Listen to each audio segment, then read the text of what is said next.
Good afternoon, ladies and gentlemen, and thank you for standing by. My name is Calvin, and I will be your conference operator today. At this time, I would like to welcome everyone to the Q2 2025 Knowles Corporation Earnings Conference Call. All lines have been placed on mute to prevent any background noise. After the speaker's remarks, there will be a question and answer session. If you would like to ask a question during this time, simply press star followed by the number one on your telephone keypad. If you would like to withdraw your question, please press star one again. Thank you. I would now like to turn the call over to Sarah Cook. Please go ahead. Thank you, and welcome to our second quarter 2025 earnings call. I'm Sarah Cook, Vice President of Investor Relations, and presenting with me today are Jeffrey Niew, our President and CEO, and John Anderson, our Senior Vice President and CFO. Our call today will include remarks about future expectations, plans, and prospects for Knowles, which constitute forward-looking statements for purposes of the safe harbor provisions under the applicable federal securities laws. Forward-looking statements in this call will include comments about demand for company products, anticipated trends in company sales, expenses, and profits, and involve a number of risks and uncertainties that could cause actual results to differ materially from current expectations. The company urges investors to review the risks and uncertainties in the company's SEC filings, included but not limited to the annual report on Form 10-K for the fiscal year ended December 31st, 2024, periodic reports filed from time to time with the SEC, and the risks and uncertainties identified in today's earnings release. All forward-looking statements are made as of the date of this call, and Knowles disclaims any duty to update such statements except as required by law. In addition, pursuant to Reg G, any non-GAAP financial measures referenced during today's conference call can be found in our press release posted at our website at knowles.com and in our current Form 8-K filed today with the SEC. This will include a reconciliation to the most directly comparable GAAP measure. All financial references on this call will be on a non-GAAP continuing operations basis, with the exception of cash from operations or unless otherwise noted. We've made selected financial information available in webcast slides, which can be found in the Investor Relations section of our website. With that, let me turn the call over to Jeff, who will provide details on our results. Jeff? Thanks, Sarah, and thanks to all of you for joining us today. As the tariff situation continues to evolve, I will provide a brief update before my commentary on our second quarter results and the market outlook. Although the tariff situation continues to be fluid, we are further along in our analysis and still believe Knowles is well positioned as it relates to the direct and indirect impacts of tariffs. As I've previously said, we are generally a proximity manufacturer, meaning the vast majority of our products built in the U.S. are shipped within the U.S., and products built in Asia shipped to customers in Asia and Europe.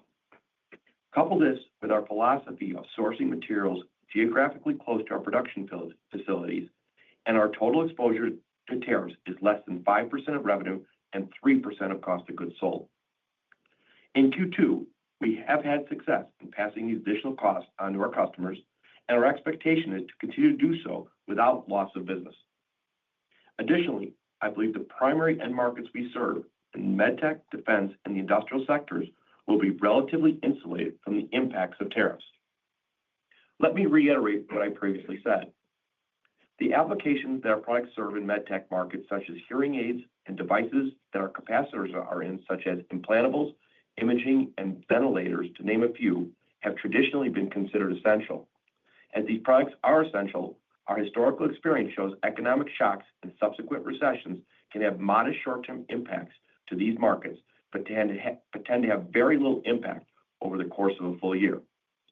I also believe the defense programs we participate in are secure, and based on a recent order activity, demand appears to be gaining strength. Finally, the industrial market has been more sensitive than medtech and defense to recessions, but we are currently not seeing any impact on demand. We are obviously continuing to monitor this closely. Now I'll turn to our results.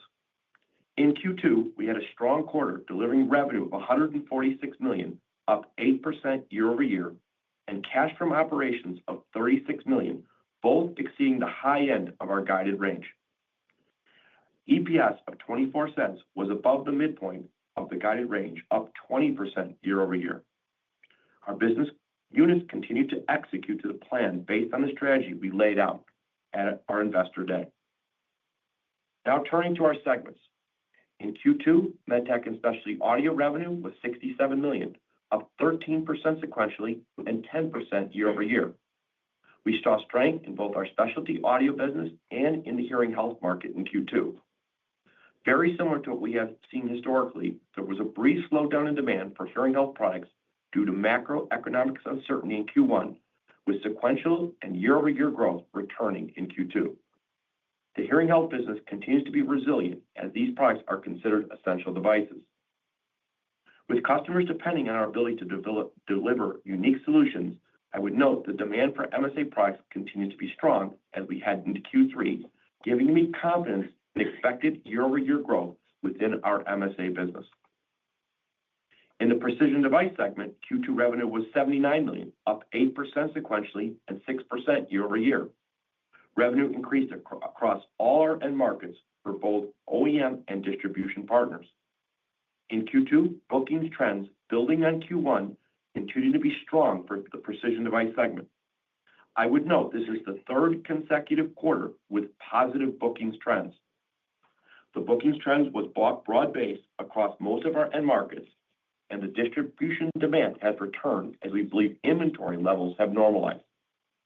We continue to collaborate with our customers, leading to a robust pipeline of new design wins as our customers continue to choose our innovative and differentiated solutions across all the markets we serve.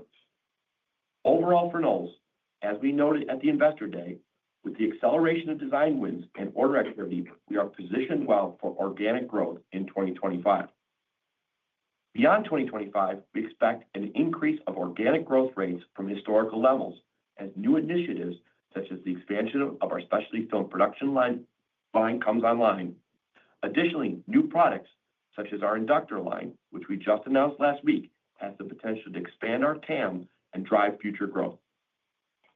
We are executing on the strategy of leveraging our unique technologies, creating custom products through our customer application intimacy, and then scaling into production with a world-class operational capability for end markets with strong secular growth trends. It is proving to be a winning combination, leading to the beat in revenue and EPS this quarter, and I believe it will allow us to continue to expand our margin profile. In the second quarter, we purchased $30 million in shares, which was funded by robust cash generation from operations. We believe our strong cash generation will allow us to pursue synergistic acquisitions and buy back shares while continuing to keep our debt at very manageable levels. In summary, as we enter the third quarter of 2025, I am excited by the momentum and strength the business demonstrated and the growth opportunities that we have in front of us, both in the near and longer term. As I think about our growth potential in 2025, distribution inventory appears to have normalized, and as orders are increasing, and our design wins continue to be strong across our product portfolio. This is driving increased demand for our products, which gives me confidence we have entered a period of accelerated organic growth.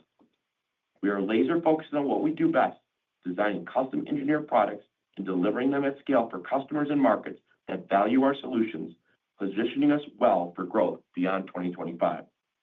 Now, let me turn the call over to John to detail our quarter results and provide our Q3 guidance. Thanks, Jeff. We reported second quarter revenues of $146 million, up 8% from the year-ago period and above the high end of our guidance range. EPS was 24 cents in the quarter, up 4 cents or 20% from the year-ago period and above the midpoint of our guidance range. Cash generated by operating activities was $36 million, exceeding the high end of our guidance range, driven by timing of collection activities, lower than anticipated inventory, and payments received in connection with settlement of foreign currency hedges. In the MedTech and Specialty Audio segment, Q2 revenue was $67 million, up 10% compared with the year-ago period, driven by increased demand in hearing health and specialty audio. Q2 gross margins were 50.6%, down 280 basis points versus the year-ago period, driven by unfavorable product mix and higher factory costs. As expected, gross margins in the second quarter improved 200 basis points sequentially, and we expect gross margins to remain in the low 50% range in the second half of the year. The Precision Devices segment delivered second quarter revenues of $79 million, up 6% from the year-ago period. Segment gross margins were 38.7%, up 150 basis points from the second quarter of 2024, as improved pricing and higher production volumes resulted in increased factory capacity utilization in our legacy Precision Devices business. These improvements were partially offset by higher scrap cost and factory inefficiencies as we continue to ramp up the specialty film product line. On a total company basis, R&D expense in the quarter was $9 million, up slightly from Q2 2024 levels. SG&A expenses were $28 million, up $2 million from prior year levels, driven primarily by annual merit increases and higher incentive compensation cost. Interest expense was $3 million in the quarter and down $2 million from the year-ago period as we continue to reduce our debt levels. Now, I'll turn to our balance sheet and cash flow. In the second quarter, we generated $36 million in cash from operating activities. It's important to note that cash from operations for the 3 months ended June 30 includes $8 million in cash utilized to settle supplier obligations related to the consumer MEMS microphone business, which was sold last year. Capital spending was $5 million in the quarter. We continue to expect to generate operating cash flow of 16% to 20% of revenues for full year 2025. During the second quarter, we repurchased 1.9 million shares at a total cost of $30 million. We exited the quarter with cash of $103 million and $190 million of debt. That includes borrowings under our revolving credit facility and an interest-free seller note that was issued in connection with the Cornell acquisition. Lastly, our net leverage ratio, based on trailing 12 months adjusted EBITDA, was 0.7 times, and we have liquidity of more than $350 million as measured by cash plus unused capacity under our revolving credit facility. Moving to our guidance. For the third quarter of 2025, revenues are expected to be between $144 and $154 million. R&D expenses are expected to be between $8 and $10 million. Selling and administrative expenses are expected to be within a range of $25 to $27 million. We're projecting adjusted EBIT margin for the quarter to be within a range of 22% to 24%. Interest expense in Q3 is estimated at $2 million and includes non-cash imputed interest. We expect an effective tax rate of 13% to 17%. We're projecting EPS to be within a range of 29 to 33 cents per share. This assumes weighted average shares outstanding during the quarter of 88.5 million on a fully diluted basis. We're projecting cash generated by operating activities to be within the range of $20 to $30 million. Capital spending is expected to be $11 million. We expect full-year capital spending to be approximately 5% of revenues as we increase investments associated with capacity expansion related to our specialty film line.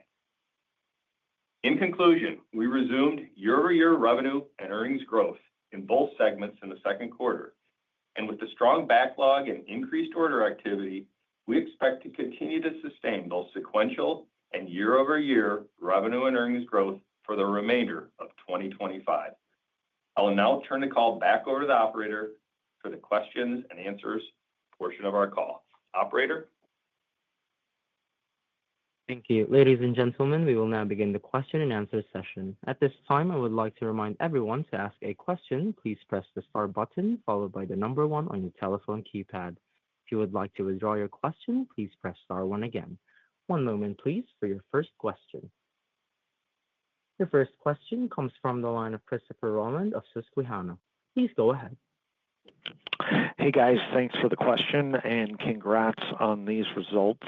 The guide was nicely ahead of what we were thinking and perhaps what you guys were thinking earlier in the year. If you could speak to maybe the delta, what is providing that upside, and then also any update on demand for the thin film opportunity as well. Yeah, so first I would sit there and say, I think, Chris, as I mentioned on the call, this is the third, with Q2, the third successive quarter within the PD segment where we've had a book-to-bill over one. I would note our book-to-bill in Q2 for PD was above 1.15. So we had a very strong bookings quarter again. And it was pretty broad-based.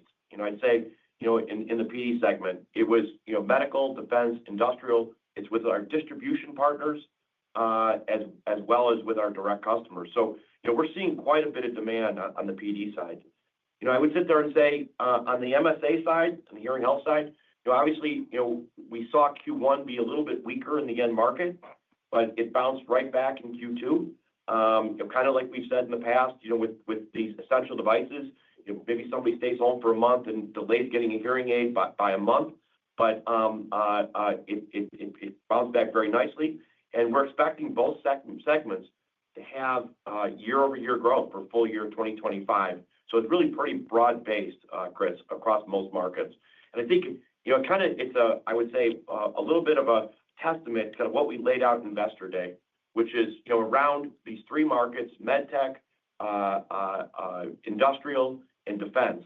And I would add one last piece. I was just looking at our bookings for July. July to date, we are already having another strong month of bookings in July already. Excellent. Thank you, Jeff.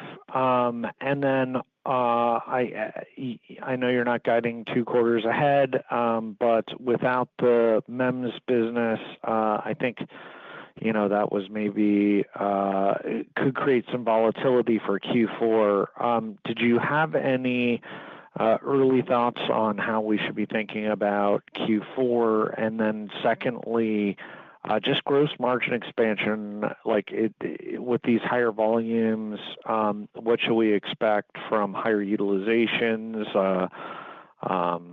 moving forward here? Thank you. Yeah, I'll let John cover the gross margin in a second. Just from a revenue basis, obviously, you're correct. We're not guiding Q4. But I would say this. We are expecting year-over-year growth again in Q4. And we expect sequential growth again in Q4. That's what I would sit there and say at this point. I think we're pretty fully booked already for Q3 with our lead times, and our strong intimacy with our customers. We have a pretty good view of Q3. We're starting to get a pretty good view into Q4, but we're still expecting, based on order activity, that we'll see year-over-year growth in Q4 as well as sequential growth in Q4. Yeah, Chris, in terms of gross margins and specifically capacity utilization, we delivered gross margins of 44.3% in Q2. We expect sequential to be at least up 100 basis points or more in Q3 and kind of similar levels in Q4. And again, those improvements over the current 44.3%, as you said, it's primarily driven by capacity utilization in our high-performance caps business and also a little bit in our MSA segment. Thank you, guys. Your next question comes from a line of Bob Labick from CJS Securities. Your line is open. Good afternoon, and congratulations on continued strong performance, and thanks for taking our questions. Hey, Bob, you're a little faint. I don't know if you can speak up a little. Let's see. Is that any better? No? Is that any better? Better, maybe? Yeah, that's better. Much better. Okay, great. Well, congrats on strong performance. Let's see. You touched on organic growth accelerating, beyond 25. You mentioned, the film expansion and inductor lines. I was hoping you could just expand on that a little bit. And the film is for the energy order you talked about on previous calls, or how should we think about that? Well, the film will be, yes, the energy order, but that won't really start hitting revenue line until probably mid-year next year when we'll start delivering that order. So the growth in the specialty film line is actually going to be other customers, mainly medtech, defense, and industrial, shorter term. But I think here's how I kind of would frame it. If you looked historically, we gave quite a bit of information at the Investor Day. And historically, these businesses that we have owned today, continuing ops, have grown over a cycle. They grew we showed 4% organically. We kind of committed that on an organic basis, we think that over a cycle, 4 to 6% now is kind of the growth rate for these businesses.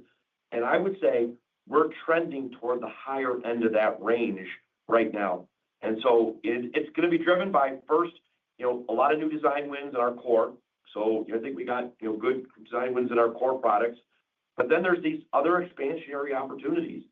I would sit there and say specialty film is going to really start, delivering, significant growth in the back half of this year, as well as into 2026. The inductor line is going to take a little longer. We just introduced that product category last week. It builds off of our ceramic capacitor capabilities, our ceramic inductors. And we would hope, starting in about 24 months from now, we'd start to see some more significant revenue. So I think, I would sit there and say, we got a lot of design wins in the core, plus we got some other opportunities that are expanding our TAM and allowing us to grow.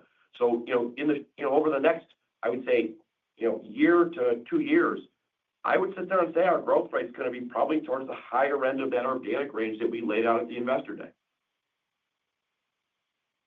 Okay, that sounds great. And then you touched on this too. Obviously, you had strong cash flow in the quarter. You bought back stock, but you still mentioned M&A as a potential part of the growth over time. Can you talk just a little bit about the M&A market? It had closed up for a couple companies or industries, with all the macro noise. How's it look now? How's your pipeline? What are your opportunities? How do you feel about it? Pipeline's good. It's obviously hard to predict, exactly when this is all going to come to fruition.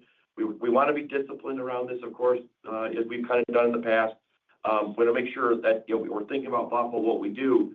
We said at the Investor Day, there's kind of 3 types of acquisitions. There's consolidation, there's extensions, and there's adjacencies. I'd say, again, Q1 into Q2, the market kind of froze up a little bit on doing M&A. It seems like it's starting to reopen again. So, while I don't have anything to announce here today, obviously, and it's hard to predict when things will happen, I think we're being aggressive here in areas where we think we can drive value for the corporation. And so we'll be looking at this. Obviously, we have our metrics. I know, John, you want to cover how we look at this, but we're going to be very disciplined about what we do. Yeah, I mean, Bob, we have a lot of optionality, I would say, with our low leverage and our strong cash flow generation. We continue to have a lot of optionality with respect to capital allocation. As you mentioned, we repurchased $30 million in shares in Q2 at an average price of just under $16. I would say likely that we'll continue to buy back shares in the back half of 2025. Okay, super. I'll jump back in queue. Thank you. Again, if you'd like to ask a question, press star 1 in your telephone keypad. And there are no further questions. This concludes today's conference call. Thank you for your participation. You may now disconnect.